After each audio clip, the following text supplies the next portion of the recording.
নুমাবৰ সময়ত কিয় ভমককৈ জ্বলি উঠে কলিতাৰ শিখা? কিয় সূৰ্যটো ৰঙা হৈ জিলিকি উঠে অস্তাচলৰ সমুদ্ৰত? মইতো এটা কক্ষচ্যুত উল্কা, বহু দুখেৰে সুখী।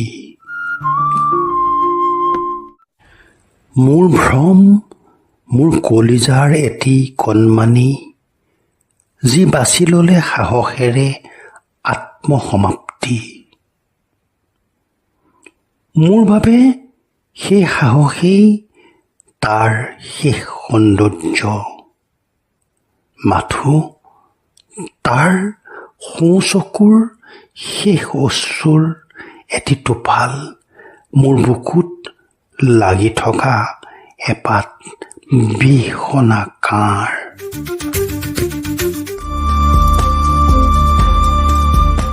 সেই কাল ধুমুহাই লৈ অহা অমানিশাৰ পিছতো হ'ব খুজিছিলোঁ এটি জোনাকী পৰুৱা এক নতুন জীৱনৰ। পিছে সপোনৰো সীমা থাকে, মই ৰৈ গ'লো সেই সীমান্তত।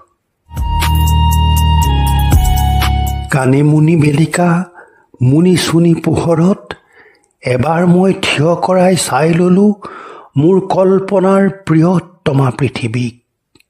দেখা পালোঁ মোৰ চকুত অহৈতুক জ্বলি উঠা এক ব্যাকুল শেষ শিখাত ভমককৈ জ্বলি উঠা মোৰ সমাপ্তিৰ সৌন্দৰ্যক।